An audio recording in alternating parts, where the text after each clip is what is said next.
সম্বন্ধে অনেক কিছু জানতে পারবো। আপনাদের আমার চ্যানেল মাধ্যমে যে বই আজকে লঞ্চ হচ্ছে সেই বই আপনারা নেন, আপনারা পড়ুন এবং সাধু বাবা সম্বন্ধে অনেক কিছু জ্ঞান অর্জন করতে পারবেন। আমার সামনে রয়েছেন বৈদ্যু দাস, তিনি লিখেছেন সাধু বাবা সম্বন্ধে অনেক কিছুই লিখেছেন। আপনাদেরকে আরো কিছু সাধু বাবা সম্বন্ধে বলার জন্য মাস্টারমশাইকে আমি অনুরোধ জানাচ্ছি। রাধে রাধে। আজকে আমি এসেছি কুলিন উপপাড়া, যা আমাদের পুরুলিয়া জেলার আলদা থানার অন্তর্গত কুলিন গ্রামে অবস্থিত। আমাদের কুলিন গ্রামে এখন নবকুঞ্জ চলছে। নবকুঞ্জের আজ চতুর্থ দিন। এই নবকুঞ্জের উপলক্ষে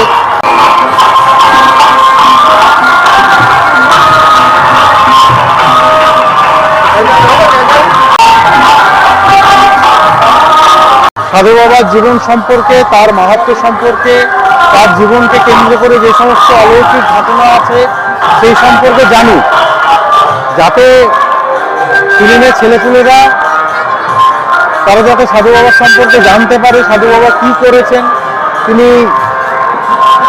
যে এখানে এসে 55 সালে নবকুঞ্জ করছেন, এবং জয় শ্রীরাম স্কুল তিনি প্রতিষ্ঠা করছেন। এই যে প্রতিষ্ঠা করা, এই যে চলা, এই চলার পথটা তো খুব সহজ ছিল না। এবং সাধু বাবার এত মানুষ কৃপাধন্য হয়েছে, সাধু বাবার অলৌকিক কৃপা পেয়েছে, সেই সমস্ত ঘটনা এই বইটির মধ্যে ধরার একটা চেষ্টা হয়েছে।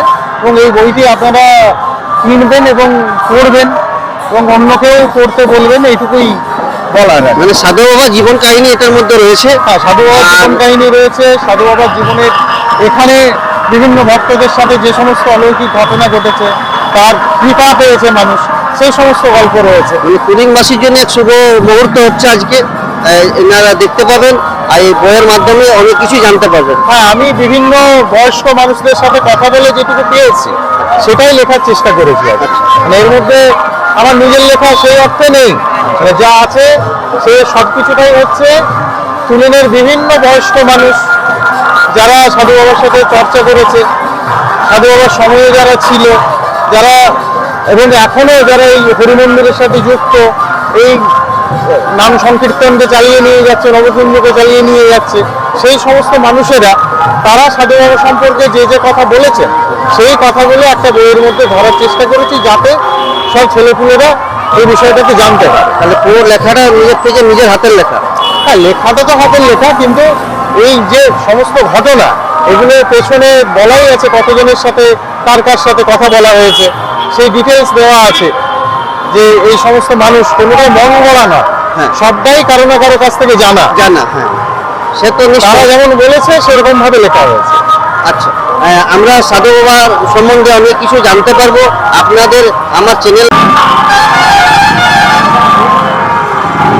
আমরা হয়তো 9 দিনের জন্য হরিনাম মহাযজ্ঞ করবো, ঠিক আছে, কিন্তু শাস্ত্রে এবং মহাপ্রভু কি বলছেন, এই হরিনাম কিন্তু আমাদের প্রত্যেক দিন এমনকি প্রত্যেক ক্ষণ করতে হবে। এটা শ্রীমদ ভগবত গীতাতে বলা আছে, সততং কীর্তয়ন্তস্য মাং যতন্তস্য দৃঢ়ব্রত তস্যাং সুলভ পার্থ নিত্য যুক্তস্য যোগিনী। অর্থাৎ এই হরিনাম আমাদের 8 দিন, 9 দিন, 2 দিন, 3 দিন করলি, তারপরে বন্ধ, এরকম শাস্ত্রে বলা আছে সবসময় আমাদেরকে ভগবানের নাম কীর্তন করতে। কেন সবসময় ভগবানের নাম কীর্তন করতে বলা আছে? যদি আমরা সবসময় ভগবানের নাম কীর্তন করতে থাকি, তাহলে করতে করতে যখন আমরা দেহ ত্যাগ করবো তখন আমরা ভগবান